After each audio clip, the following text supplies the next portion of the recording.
So this is my test corrections video for our last test, and this is the how electricity is produced in the nuclear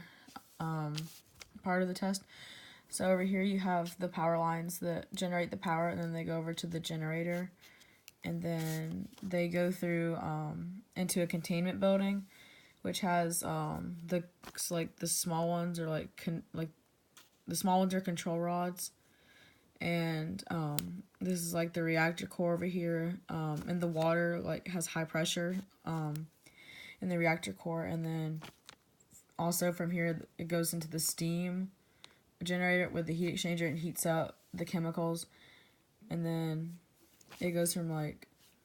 this is also a condenser where the steam can go, and it cycles out with the steam generator. And then over here you have the Laker cooling tower, which after it comes out of the heat exchange, then it goes to the steam, and then it goes to the cooling to cool down. And then the parts of the nuclear cycle, you have to mine uranium-235 and process the uranium, and then use it in a reactor, and you have to find a way to store radioactive waste so you don't have a bunch of chemicals leaking around. And you also have to decommission the reactor, and decommissioning is hard because you can only do it a few ways without spreading the radioactive waste. And with the radioactive waste, one of the worst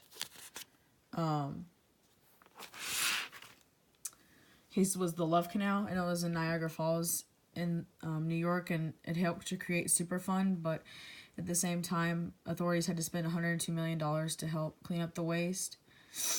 and because of the hydroelectric power in the nuclear building leaking out, and it built up to about 21,000 tons of waste, and there had to be hundreds of families evacuated so they wouldn't be affected by the waste. And then the 3 Mile Island was one of the most serious reactor accidents in the U.S., and the reactor core had a meltdown, and the contamination leaked out into the atmosphere. But there were no human casualties, but this created fear of building more nuclear reactors because people were afraid that the air would be polluted and harmful chemicals like fossil fuels like carbon dioxide would be released, also soot with coal. So that was another issue they had.